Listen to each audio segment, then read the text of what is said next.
All right. I want to introduce our speaker today. This is Dr. Heath Mills, former faculty member here at UH Clear Lake, now Director of Science for this STARS organization.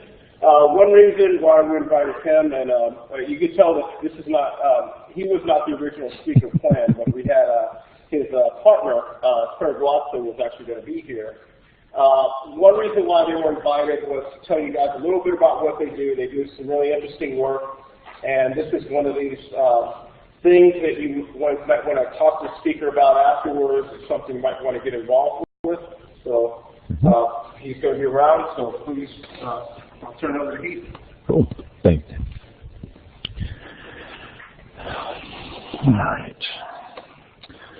Well, thank you, sir, for allowing me to come in and do this, and filling in for Craig today will be fun. It's always good to come in and give a talk at the spur of the moment. But this is a subject that is now very much dear to my heart, in that it is involving the space industry and how the space industry is evolving and how it is changing. Many of us, and me included, were involved in or excited about or paid attention to NASA long before we knew what NASA was or what NASA could do. It is very unique now to be in a position where I get phone calls about activities on the space station, and the crew and the astronauts have questions, and I get phone calls, and I get to go to Russia and visit the space programs in Russia and in Europe, and it's something that is a unique way of getting involved in what is our neighbor right across the bayou here, and getting involved in an emerging and new market, and carrying my personal research and research I did when I was here at UHCL and before that at Texas A&M, literally into space. And so I'd like to talk a little bit about that today and how the commercial market is evolving. Now, my research was in biotech, was microbiology, extreme environment microbiology. Not going to have a quiz on microbial ecology today. What I am going to talk about, though, is how the commercial market has evolved and changed and is currently changing right now. So who in here knows what that is? Sputnik, right. So space age started 1957 with the launch of Sputnik. With this small satellite that was put in orbit by the Russians, now everybody started looking up and wondering what could happen. What could happen with this ultimate high ground? A lot of issues came in play with defense. Defense initiatives were put into play. And since 1957, what was one singular, small, basketball-sized satellite has evolved into this mess. Yeah. So as of a couple years ago, and this is actually a really crazy website if you want to go to it. It's James Yoder, written down in the bottom corner down here. If you Google space stuff in space, there's a web link on there that allows you to go in and identify. Oh, awesome. Thank you, sir. Giving a space talk with a laser. But this app allows you to go in and look at all the space stuff. In what is called low Earth orbit, LEO, acronym, tons of acronyms. God, I've learned a whole new language of acronyms. Low Earth orbit, which is less than 2,000 kilometers above the Earth's surface. There are over 21,000 objects now that are 10 centimeters or larger. It's a lot of objects to track. But you can actually back up a little bit further, and now we go to GEO, which is geosynchronous Earth orbit. I'll typo in there. I'll fix that later. So now we're talking 35,000 kilometers out. Now you can see there's even more objects out there. So we've gone from a singular object in 1957 to well over 20,000 objects now in space. NASA's tracking those, defense systems are tracking those, but we're also utilizing a lot of those. You have your cell phone on you right now, which I know guarantee everybody in here does. You are utilizing those. So what's happened? Since those launches back in 57, you have had a growing number of launches up until a point right about 1990. 1990 was the what? History lesson. Soviet Union, the fall of the Soviet Union. Where now you saw a steep decline in the number of launches. In the past 10 years, there's been fewer launches then than in the past in the 60s and 70s. Space has changed. It went from being a high ground and a military process and a military advantage, still is, still military interest involved, still a lot of defense initiatives involved in space, but it's evolving, it's changing. But you still have all of these different countries, and what the colored lines are here showing is when the different countries got involved in and started launching their own rockets. So over the last 60 years, different countries have gotten into the space race. But they've all been countries. They've all been government-led initiatives until recently. Now there's a new space race. It's not led by the U.S. or Russians or Chinese. It's starting to be led by commercial industry. The reins are being turned over. SpaceX first launched 2008. Shortly after that, then Orbital ATK launched 2013. Blue Origin launched 2015. Theirs was very historic, out in West Texas. They landed the rocket, which now SpaceX does routinely, except for one section that nearly blew up the drone ship last time, which was an amazing video. If you go in and Google that was one heck of an impact. But they did land the two boosters simultaneously, which is also ridiculously impressive. Look up some of those videos of SpaceX landing. They're amazing to see. I've gotten the pleasure of watching several of the SpaceX launches now, and it is amazing to be able to watch it go up, and everybody pauses and waits, and you see it come back down and land. That is awesome. But so this is now what's now happening. You have SpaceX, you have Orbital, you have Blue Origin. Coming online this year is going to be Sierra Nevada. Coming on this year is going to be end of this year, hopefully probably next year will be Firefly. Also a Texas company. There are a handful of other ones out there. There are many more out there that are coming online. Some of them that we don't even know about until they're ready to launch. They keep it very secret. But they're all commercial industry. And that's where everything is now changing. The point of this change and the driver of this change has been the commercial markets. In 2008, there was a NASA report that was put out that in 2008, same year that SpaceX did their first launch, that it cost $10,000 per pound to get something to orbit. Understanding that, and that's a reduction from previous years, they were happy to report 10,000, but understanding that to get the commercial markets involved, that price tag had to come down. And so inside that report, buried in with the report, their target was to reduce the commercial cost to get to orbit by 100-fold by 2025. Last year, the price tag to put a payload on SpaceX was $1,240 per pound. So in less than 10 years since that announcement, SpaceX dropped it by an order of magnitude. Not bad, going in the right direction. Wait till you see what happens when all those other companies get in line and start launching. Everybody's trying to figure out a low-cost mechanism to get objects to space. So where are they trying to go? Well, one of the big destinations, and the destination for this presentation today, will be the International Space Station. International Space Station goes over top of our heads, or at least goes around the Earth every 90 minutes. It's a heck of a speed, over 17,000 miles per hour. That's the International Space Station. I'm sure being here in Houston, you guys have all seen this at some point. These figures, the space station is about the size of a football field from end zone to end zone. It's about the size of it. The volume within it is about comparable to a 5-bedroom house. So it's not too bad. You got 6 people floating around up there. Maximum right now about 6 people.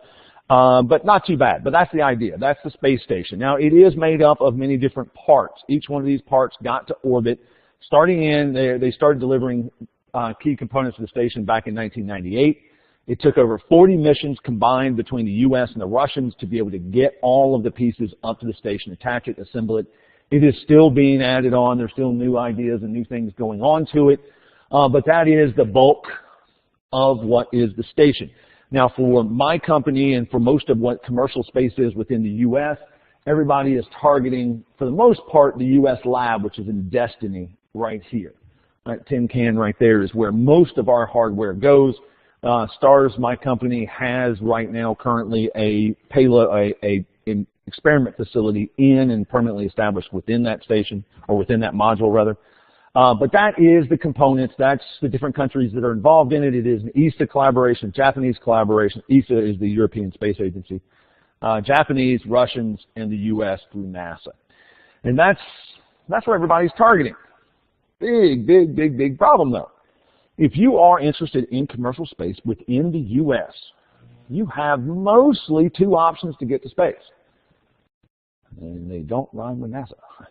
They are either SpaceX or orbital. NASA currently does not have a vehicle going to station. Hopefully nobody here thought the shuttle was still flying. Run into that in different places. But with that, there's only about 4 to 6 launches, depending on the sequence, depending on delays, which delays are always fun. About 4 to 6 launches per year, but Orbital and SpaceX, 2 private companies, 2 commercial companies, are what provides payloads to the station. Now, the other problem with that one is only SpaceX comes back, well, back in one piece. Orbital is a trash can after it's been utilized, carries payloads to station. After everything has been removed from orbital, then from Cygnus, from the vehicle, then they load it with trash and they dispose it over the Pacific, scattered over the Pacific. But so if you want to bring something back from station, you have to go in SpaceX. Sierra Nevada will help that problem. When Sierra Nevada goes and launches, Sierra Nevada will go up and actually come back down. Their vehicle called Dream Chaser, which should launch at the end of this year, will provide additional assets to bring some of the payloads back down to Earth in one piece. So, another problem. How many people have heard about this challenge? Yeah. The date floats around a little bit. Officially, previously it was supposed to be 2024. The different countries came together and different agencies came together and extended the life of the station now out to 2028. But there is a finite lifetime for station. As Charlie Bolden said in 2016, that it is inevitable the station will be retired at some point. So, all of this momentum, all of this energy, all this excitement, all of this work that I'm about to talk about is going to have a finite lifespan within station. So, what do we do? It's a commercial market. We either retire before then, hope things go well, or we come up with an alternative. So because of that discussion, because of that announcement, in the years prior to that, people saw this coming and have been planning for this. Now the challenge becomes, what does commercial space do with the lack of station? Is there a mechanism to commercialize the International Space Station? Now, the Trump administration has said that funding for LEO, low Earth orbit, and especially for station, he wants to get the government out of funding this by 2025. Turn it over to commercial industry. Turn it over to commercial space. NASA agrees that the transition of LEO, low Earth orbit, should go to commercial space because NASA should be going further out. Go and assist lunar orbit. Gateway program, Gateway project rather. Go out to Mars. Go further. Do what NASA does well. Go explore. We've shown we can get to space. Now let's do something there. Let's go commercialize that side. To help with this, or the problem, and I'll get to that in a second, the problem with turning over station to commercial is the ultimate cost of it. Right now, the cost to maintain station annually is about $3 to $4 billion estimate per year. STARS is not going to buy the station yet. We have to find something a lot bigger before we do that. But so now, options. What options do we have? Well, one of the options is, and one of the options that are really starting to grow and take hold, is instead of the International Space Station, what if there were commercial space stations? What if individual companies started flying their own stations? Not a bad idea. Bigelow, it's one of their concept designs here. Bigelow has had the beam on station, attached to station, for the last several years. It's an inflatable habitat. Low cost, works mostly. We've had some issues with it, but it's a great concept. Axiom, another company, local company as well, Also, they have concepts. They have concepts with it. They're getting funding. They're acquiring hardware. They're doing the designs. Lots of momentum within Axiom to get their own station. There's other companies out there that are vying for their own station. The idea on that one is similar to what SpaceX and what Orbital is doing with providing launch services. Private companies could provide orbital services. So NASA or other partner companies could come in and lease space on the privately owned stations, the same way that NASA goes and leases space on the ascent and descent vehicles, SpaceX and Orbital. So NASA has, in seeing this problem and seeing this challenge, this year has offered $150 million to this problem, this challenge. With saying over the next 5 years they'll probably put in about $900 million. Now with any government program, you don't know how it's going to last, but right now that's where the budgets are, or the earmarks are for those projects. So that's what is one solution. Now there's also, and with that price tag, no matter who goes up, no matter who owns it, there's still that challenge of who's paying for it. How are you going to pay to get there? How are you going to pay to maintain it? Well, this was a funny article that came out just 2 days ago. Right now out in Colorado Springs, or last week in Colorado Springs, there was the 34th Space Symposium.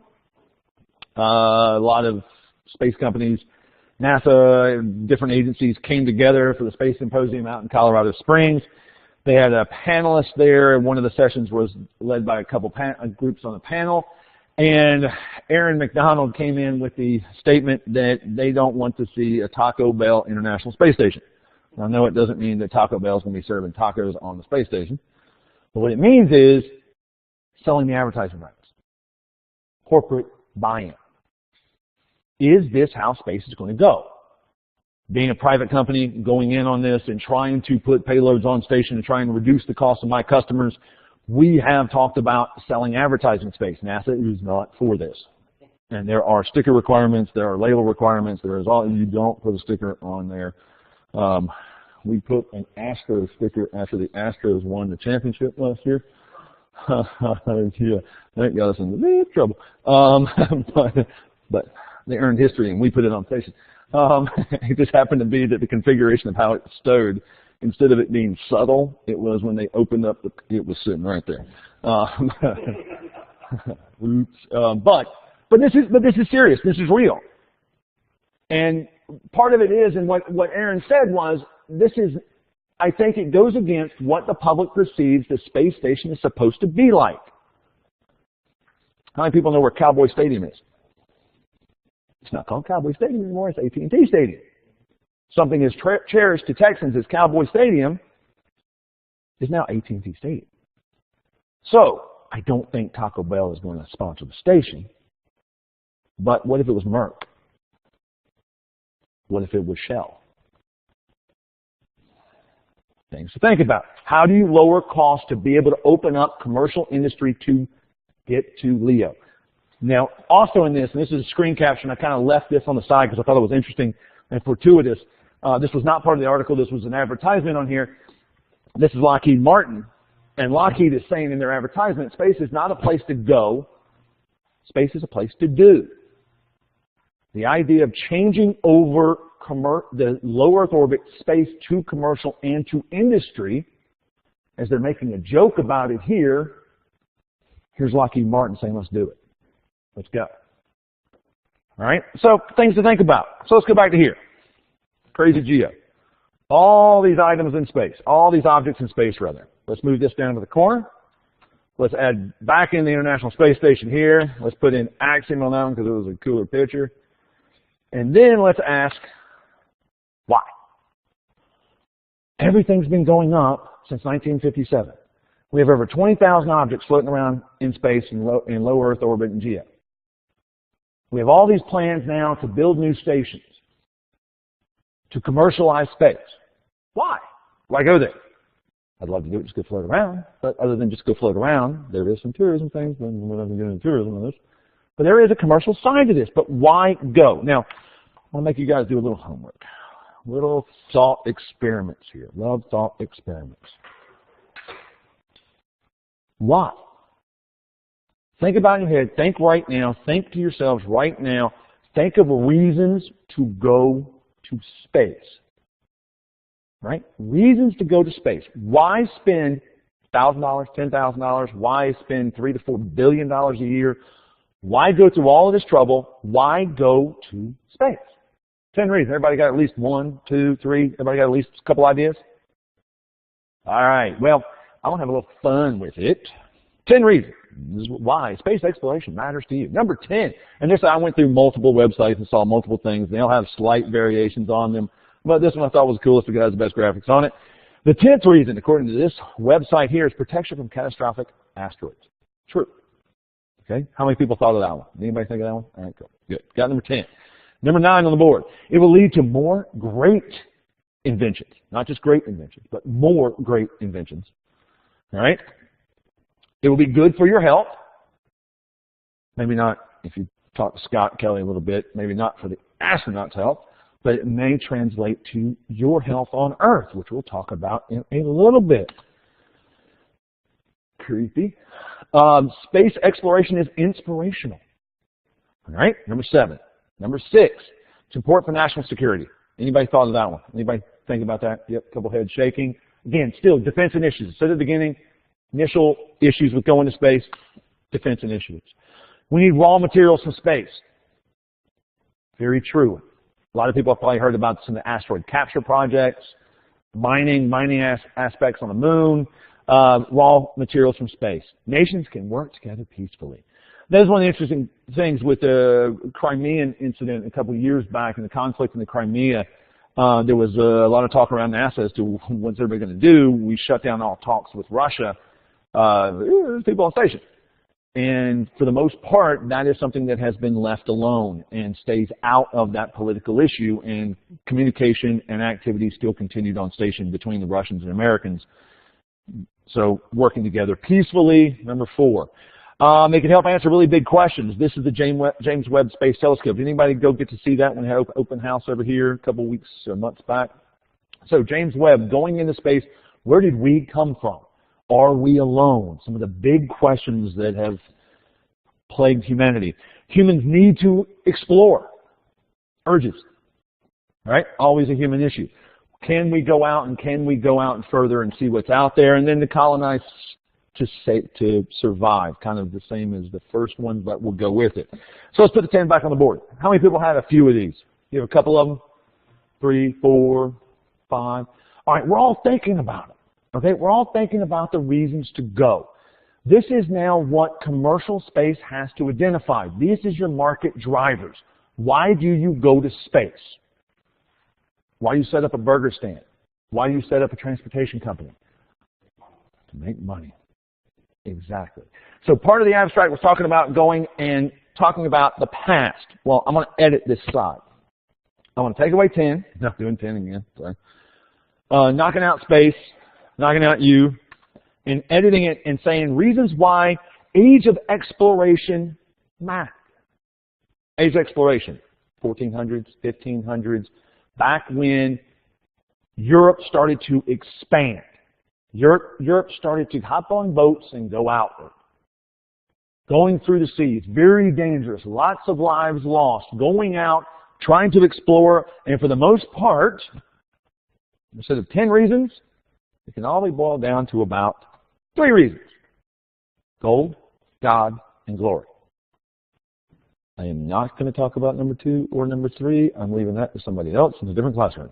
Not doing it. Not going there. But this is about commercial space thinking. And so I am going to focus on the gold side because that is commercial. You changed the minds of kings and queens when you said we could bring back gold and spices and resources. And all of a sudden, you got a fleet of ships and you were going to the Caribbean. Not on a carnival ship. I have something against right now space tourism side of it, but it's something different. We'll talk about it in a little bit. But you went there to bring back payloads. Cargo. Now it's payloads. All right? Cargo then, payloads now. And if you go and you start putting the gold onto each one of those line items there, there's a question mark on a couple of those. You kind of twist the wording on those and how they're interpreted back and forth. But undoubtedly you can get at least half of those linked to gold or the commercial industry. So you start putting and start finding and start identifying how you can turn the raw materials into money. What happens to the ships? Everybody starts taking off. And everybody starts coming back loaded up, just like they did in the 1400s and 1500s. So now you're starting to drive commercial space. So, to do that, everybody's heard of research and development, right? Well, the key on this one is we've gone to space to do research. It's time to put the "and" in that research and development, because it's time to start developing that commercial side of space. Now, to do that, many companies and many agencies and many people are seeing that the best way to put the "and" in the research and development on station is to make sure that whatever processes that industry is doing down here on Earth, you can reproduce those up there, up here. Point of reference. All right? So, match it, put it up there. Now, the question comes out, are we ready to do it? Well, we've got commercial vehicles going up. We have multiple commercial vehicles now coming online.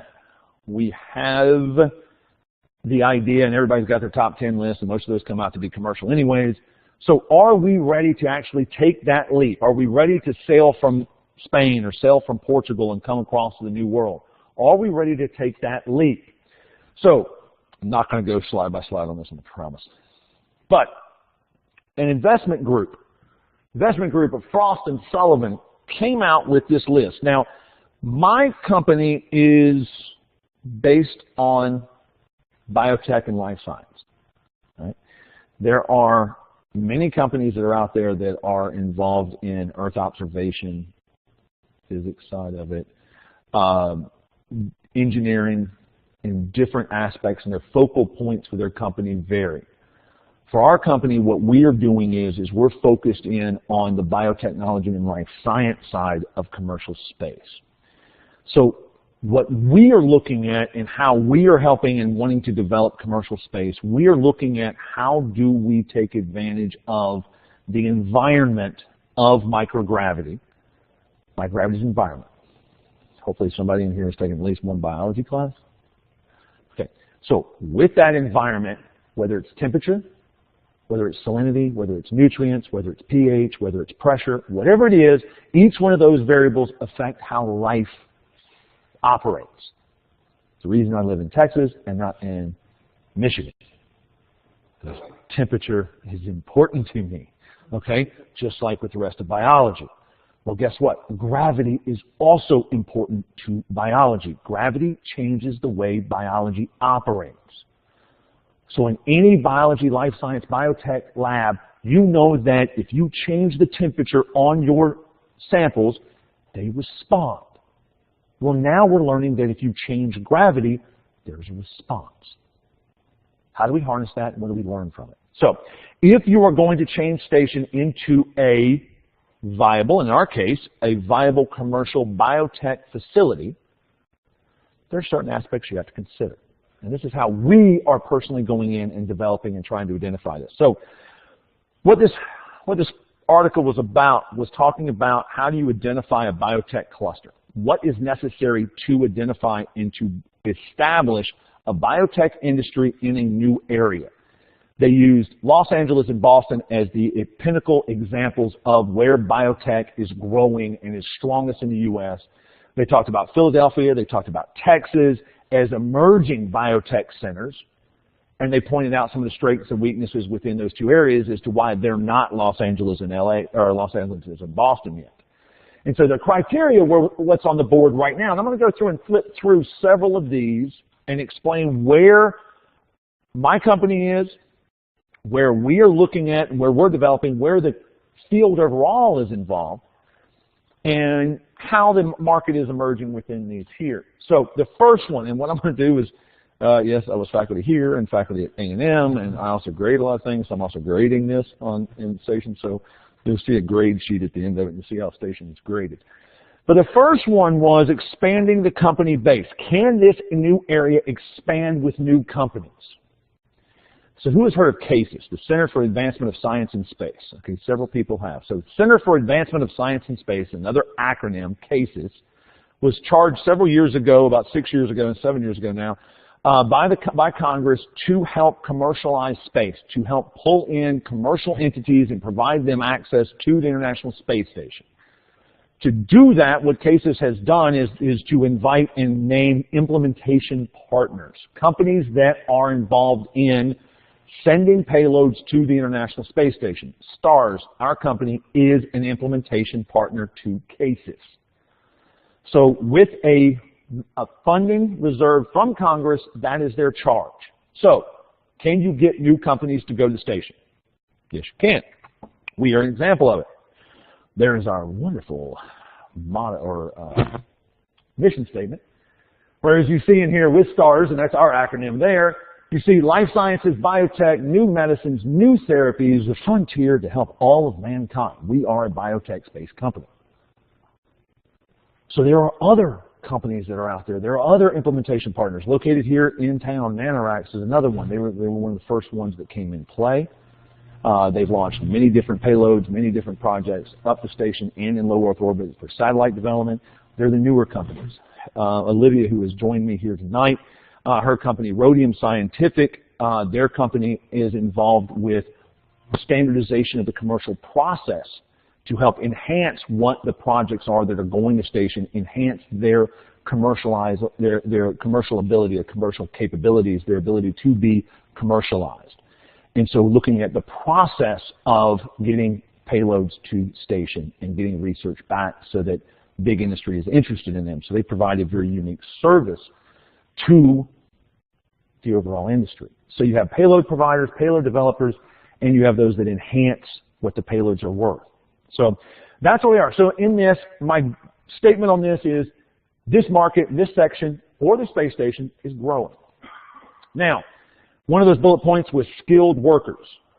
Now, what I say on here is shift required. There is no doubt that astronauts are skilled workers. They are extremely skilled workers. They are extremely talented in what they do. They're not all microbiologists or biotech. Some of them have been. Some of them have been very good at it. Some of them have been less talented at it. But the astronauts are extremely important in the whole process. I'm not really talking about the astronauts in this. I'm talking about the overall workforce, all those involved with NASA, all those involved with the implementation partners.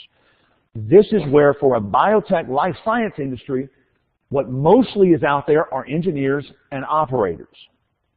Where our niche and where we've developed and where we're building part of the community is that we're focused in on the science side of this, to find that sweet spot niche in the middle where we can operate, where I can talk to the engineers talk to the operators call me at the phone late night because the station's off time sequence and we are, and we are all able to identify what's best for the payload and the experiments that are going up. There's a shift required because there's not enough focus on this for it to be a truly beneficial place to do biotech right now. But it's going in the right direction. So the other one on that is science base. Is there a science base? Is there a scientific reason to be in that area? Well, in this area here, and these are the next couple of slides, I promise I will not give a quiz on this unless you've fallen asleep or on Facebook, is some of the projects that we're currently working on. Now, this is one of the projects that we flew last year. The main focal point on this, and what I want you to focus on, is this top up here. This is a drug discovery project. Results from this project may lead to new therapies. Staphylococcus aureus, staph infections. Based upon some of the results on this experiment, you could develop new therapies that will help ward off staph infections. All right, so that's drug discovery. Major global market. Stem cells, stem cell therapies. Research from UCLA has suggested that stem cells grow faster. They differentiate, it's a big long technical word. They differentiate faster in microgravity. Preliminary results suggest that tissues that take 3 months to grow on Earth may grow as fast as in 3 weeks on station. What happened when the golden spike was put in the ground in Utah and connected the Transcontinental Railroad? All of a sudden you get to west real fast, right? Yep, you get to the gold fields out in California and all that. You understand what happened there. Well, this is a golden spike. If now all of a sudden the shortage of organs are being cut in time drastically, significantly, that's a hell of an industry. All because of the effects of microgravity. Tissue engineering, specifically tissue engineering. We're flying 2 projects, and I'm fortunate enough to be one of the co-PIs on one of these projects funded by NIH, where they're talking about, and what science is doing now is putting organs on a chip and wanting to do humans on a chip. So instead of doing animal testing and testing to see what happens to the mouse liver, now you grow liver cells on a plate, you run the new drug compound past the liver cells, and you test and see what happens. Pancreas is an amazing one right now. Pancreas on a chip, with looking at insulin, that is a huge market right now to understand insulin production, and especially how different drug compounds are affected by the pancreas. The goal in this is finally get human on a chip, where you can give the human on a chip the drug, it gets passed through the digestive tract, all the way through different organs, and you test what's happening on it without ever having to go to the animal model. It's a lot cheaper, it's easier, it's quicker. We're flying 2 of the 5 projects that are going to station in the next 12 months that are putting, one's a bone and lung on a chip, and the other's a vascular system on a chip. Pretty cool stuff. The one that's the bone and lung is actually looking at lung infection, Pseudomonas aeruginosa infection within the lungs, and how can microgravity help solve that problem. And the last one, because we are in Texas, it's obligatory, you have to talk about energy at some point in every talk you give. We are working, and we'll be flying here in the next month, a project. It's a biofuel project. And the preliminary data suggests in this one that this E. coli that University of Alaska Anchorage professor Brandon Briggs is doing is looking at identifying how a new biofuel or a more efficient production of a biofuel can happen within a microgravity environment. With basic level genetics, when you identify that a cell can do something new, you can reproduce it. Identify what the genetic markers, what the genetic code was, what the operons were that changed in that new environment, you can induce that behavior back on Earth. So it opens up a really new and fun market. So that's what I'm saying. With that one, I'll go back on that slide there. It is maturing. Now, and my one other key point on this is that great projects. We're sitting on a ton of these projects. A lot of the implementation partners sitting on a ton of these projects. A lot of these projects and other projects have happened over the last 10, 15 years. The issue right now to really get everybody excited and find where that gold is that if you've ever done an experiment, you know, and you probably heard some of the faculty here say it, that good in equals good out, crap in equals crap out.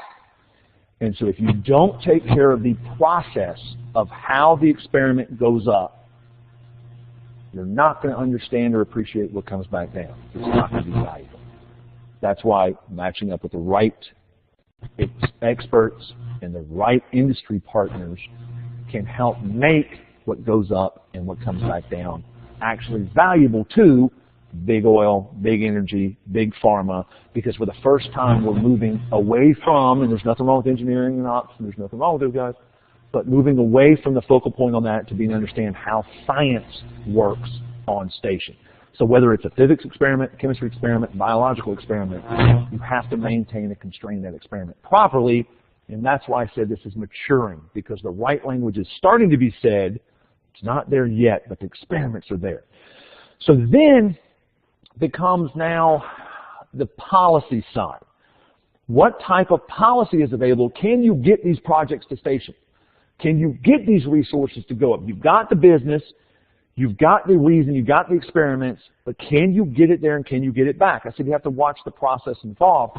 But policy is an interesting thing. This is a slide here, and I don't have the credits on it because I stole it from a partner company of ours. It'd be funny if they knew I was putting this up here, but it's good. They like me. We'll be okay with it. But what they promote is this timeline. Now, this timeline here is contract negotiation takes a while, but then 10 months, roughly, to develop the hardware. Then you go and fly, and then you do post-flight. How many people in here want to go buy a year-old iPhone? Samsung. You want the latest technology, right? You want to have your research at the cutting edge. Well, what if you were always stuck flying something that's 12 to 16 months old? Okay, so can you move at the speed of business? Can you get payloads up and down fast enough to make them relevant? In the biotech market, there are companies that are founded and sold in 9 to 12 months. Completely outpaces this entire market. So one thing that STARS is doing is that STARS is prided themselves off the start, and we came up with a really bold claim that we could get a payload to orbit and back in 6 months. Casey said, we dare you to do it in 2. And we're going to do it. We had a project that was funded just a couple weeks ago, and then we're going to fly it coming up on Orbital 9, which is May 28th right now, 26th. It'll slip to June. It won't be our fault. If that timeline goes, it's going to be our fault. But right now we're slated to go 2 months. From inception of the project, from kickoff of the project to flight in less than 2 months. Now the problem with that is it took us 5 months to get it funded. So we're kind of cheating on those numbers a little bit, but this is trying to move in the direction of being at the speed of business. And that's the whole point of this, is it is improving. Now, premise and infrastructure. We talked about the station, we talked about longevity, we talked about the vehicles, we've already covered that. But when you get to the station, what happens when you get there? This is the STARS experiment facility. We launched this in on SpaceX 12 back in August of last year. This is our home on orbit. This is where if you send an experiment with us, this is where it goes and sits, and we talk to it up there. The infrastructure involved in this is key for big picture, that we can provide temperature. We can also provide centrifuge. What will the centrifuge be good for? You go higher gravity. So right, so you start off from 0 G, and then you spin the centrifuge, and now you can test different levels of gravity. We can emulate lunar, Martian, Earth gravity, and we can go hypergravity. We can go 1.5 G. So for science, you have your controls right beside where the experiment is. Until this summer, when TechShot flies their new experiment facility, we will be we're right now currently the only operating U.S. centrifuge on orbit. Something simple like having a control right beside your experiment was new. So infrastructure is improving, but needs to get better. So temperature control, very important. How can you regulate temperature? Is it to the levels of pharmacopoeia standards? Working on it. Access, getting better. So some things are good, some things not, but we're working on those sides. Now, within this also then becomes collaboration. Are there enough companies that can work together to get ahead faster than developing your own? This is one of the things that we jumped in on, and other companies are also working on. Nanoracks, Space Tango, us, and a couple other companies are utilizing hardware from the past. Somebody already spent $3 million in 3 years to develop it. We're just reflying it. So that means we're building collaborations. The companies you see listed on here, Kaiser Italia from Italy, Airbus located out of Germany, but also in multiple other European countries and right across the street down here in Texas. Space Pharma, an Israeli-Swiss company. We're partnering with different companies that have hardware that allow us to go further, faster, cheaper. The biggest thing is faster and cheaper. We don't have to spend 3 years to develop it. We're using what they have. And so that helps build this mixed collaboration. Now, why I say mixed on it is that what's going to happen once when gold's found? Not everybody was collaborating out in California in 1849. You've seen stories, you've seen movies. What happens when the industry starts to go faster? How is that going to work? Still yet to be determined. Support services. I said before about our claim to go fast, as low as 6 months. We can now change that to 2. This needs improvement. Too many ideas, too many projects, whether it's a physics experiment, a biology, chemistry experiment, is really left to a translational issue. How do you translate what you do in your lab to go to station? Are there the right experts that you can speak with, that you can talk to be able to get your project to fit into a 10 by 10 cube, or deal with the constraints of it has to be left alone for up to 5 days before any activity can happen to it. Go tell a stem cell biologist that they have to go more than 10 feet away from their freezer or their incubator, and they lose their mind. Now tell them it has to go 5 days, and it's going this far, this fast, and doing all this. It's a translational problem. So the business support services on this need some work, need some improvement. Where we've gotten a lot of projects is that what's fun for me is my background with oceanography, with extreme environment microbiology. I was very used to going out to sea and working in some crazy environments here that had ridiculous constraints on them. So for me, the station is just another ship.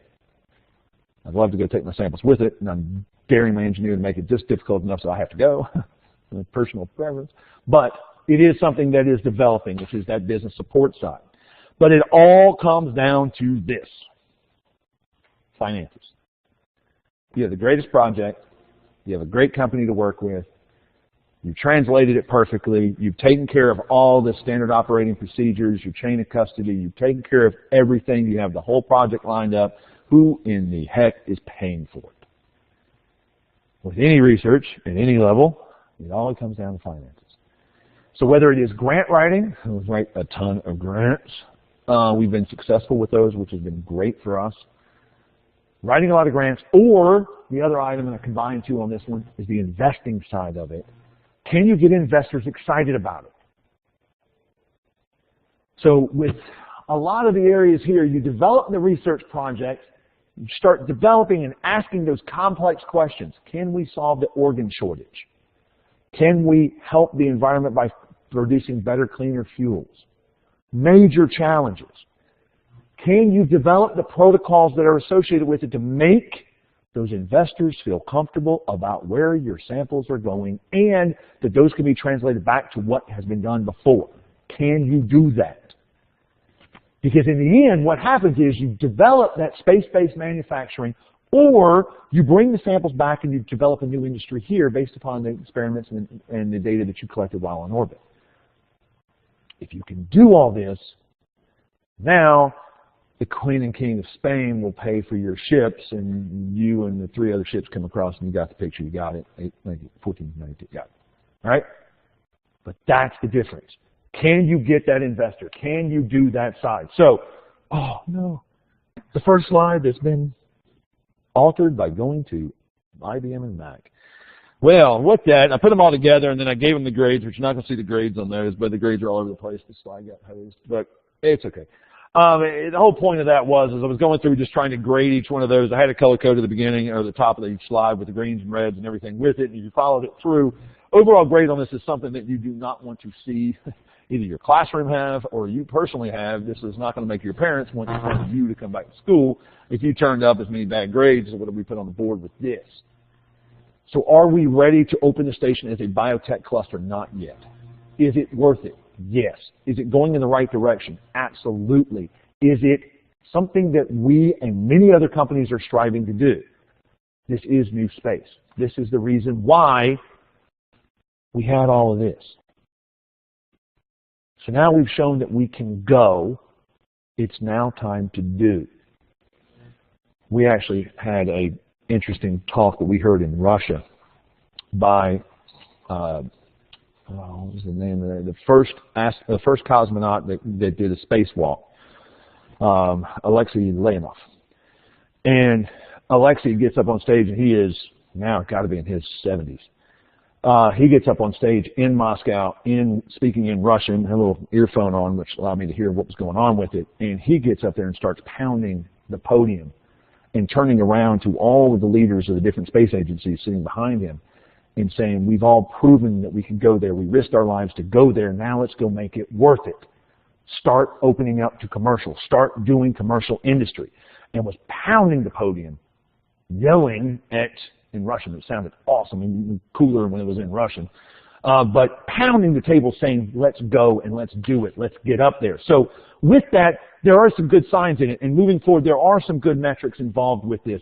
Cases has put this out, and for last year, and there's a couple slides, and I'll be done with this, but it is within last year, proposals generated over 102 different proposals. These are projects that got to the phase of writing the proposals. Not all proposals are always funded, as we all know.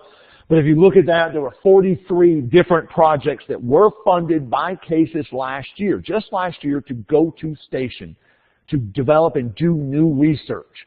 The question on those is, how many of those had standard operating procedures? How many of those were vetted throughout a commercial process? How many of those were to a level that pharmacopoeia, that big pharma, that big oil would be interested in? That's what we're trying to drive, because there is a dollar figure involved in this. Total, about $22 million were invested to go to space. CASIS paid out about $6 million of that. There is a market. There's a reason to go. Now let's do it right. Now let's go up there and make it valuable. So that's the pitch for it. I have one more quick pitch, and I'm going to close this out. Olivia also sits on the International Space Safety Foundation. And since we're talking about money, for those of you not graduating in a couple weeks and are coming back and wanting to do a project, you can write proposals to get projects funded. And this is not talking from the biotech side now. You can, and you can do biotech projects in this. But they fund a wide range of projects to go to station, to go to space, or to support terrestrial research associated with space-based work. The website is listed on here, and this is a email link to get more questions, or to answer questions on it if you have questions on it, or you can see her after this is over with. But that is the presentation for today, and I appreciate you guys listening to all of that and everything. I'm going to leave that up on the board. Thank you all very much for having me here, and if you have any questions, be glad to answer them. Question. Yes, sir. I guess if you look at this, there are a couple of ways. One would be, what would be the value of, say, having the first and second generation of library? Yep. And then, you know, how much money would work? I mean, what would be the best way to get there? If I had through space station with the free flyer, you know, or something in between? Timelines. So right now, if you have a very good project, if you have a good idea, your fastest route is station. Being Well, I mean, like lab rats are pretty basic. Everybody else has been waiting for 30 or 40 years for somebody to bring back out from space. there's the rat lab team. The rats fly, mice fly. They do fly a lot of rats, and that takes up a lot of crew space and crew time with it. But what you're saying with this is, and if I understand you properly with it, is that you're exactly right. All of these are going up. All these projects going up. What has actually come back down? What's been the value of what's come back down? We don't know what's going to happen to a second generation rat, whether it's walk around or eat private. There are projects right now from multiple generation rats. There's also projects right now, one big one we're working with, the multiple generation plants. And so with the exact same idea in mind, if you took rice from out here in Galveston and you tried to plant it in El Paso, it doesn't have a chance in hell of surviving. But if you slowly acclimatize it to a drier climate, that's how we can grow things in West Texas. Same setup here. What if you had multi-generational rats? What if you had multi-generational plants? It has not been done. And that's a fundamental experiment that should be funded, that should be done, and we have the capacity to do it now. Can we turn a module into a vivarium? It's going to be tough. It can be done. You have to have the driver to do it.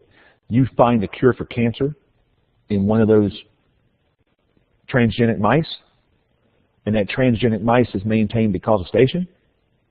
How much does it take to operate an oil rig? 300 million, 350 million? It's a hell of a price tag, but when they pull $3 billion off of it, there's a lot of oil rigs. You get the right drug compound, you find the right drug discovery, all of a sudden there's price tags to go to orbit. They don't mean much. I mean, first and second kind of a scenario for future generations. Absolutely. Because not only are you looking at what can benefit here, but benefit when we go to Mars, benefit when we go to the moon. And that's one of the drivers. We can't put a mouse inside our centrifuge, but we can put plant seeds. And so why not test lunar gravity? Why not test Martian gravity?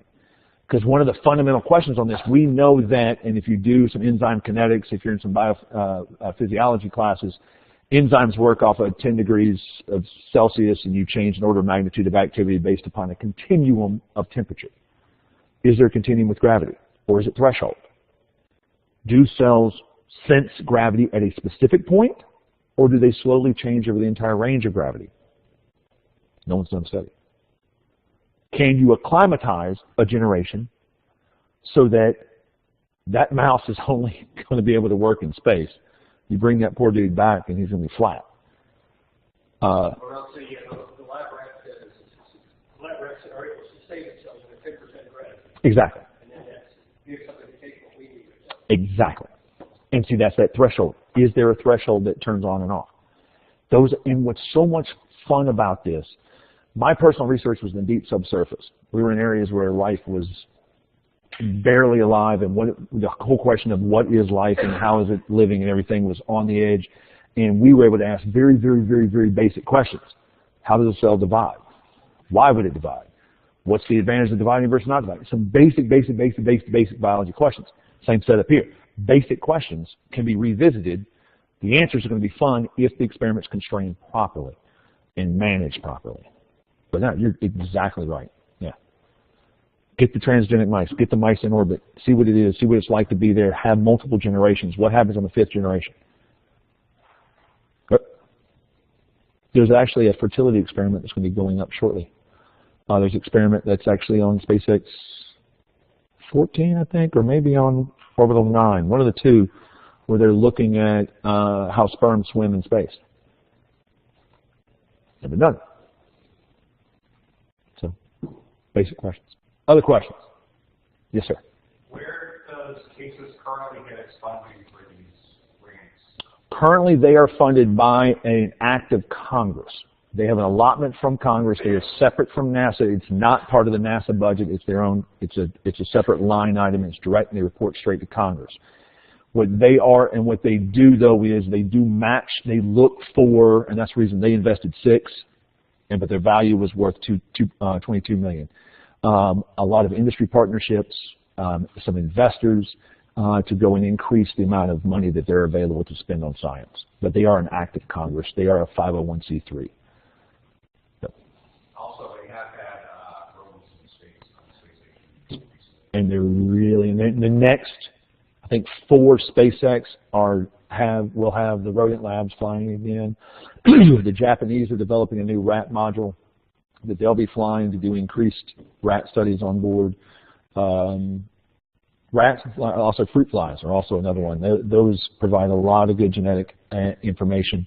And there may be even a zebrafish. There's a zebrafish project that went up on 13, another genetic workhorse. Yeah, so there's a lot of projects like that. And there's also a lot of plant hab stuff that's going up as well. Some really interesting questions. I mean, a lot of things that are very simple, especially with the plants, is that which direction the roots grow. Project that we're working on right now and funded via National Science Foundation between UNLV and Ohio State. For me, biased microbiology. It's a microbiological project with a bacteria that produces magnetite. Anybody taking geology class, magnetite, magnetic, points to North Pole. There is a population of these bacteria in the North Pole, a population in the South Pole, and they point to the poles. What the hell happens when this poor dude goes around the Earth every 90 minutes? No, sit there and spin, does it go crazy? But the implication of this commercial aspect on this is understanding how these microbes point to and how they track magnetic fields. This is actually being used in a drug delivery system where if you provide the right genes or, say, a drug compound that these bacteria produce, and you're able to localize it by a magnet on your body, you could focus it on, say, a cancer cell or a tumor and draw the medication only to that one specific area as opposed to going around your entire cells. So it's a fun project. It's going to be real cool to see what the hell happens, but there's a huge market implication to this as well. So, other questions? You're not going to let me get out of here easy. Dang. All right. Thank you, sir. All right. I do have the final instructions. It's going to take a little bit. I want to go over what it is you guys need to do next week. So I will let you guys get a 5-minute break. This is a break. Don't leave and go home. But if you're if you're taking the class for credit, either in 4372 or 6838, you need to come back here, okay? Otherwise, get low break and come back.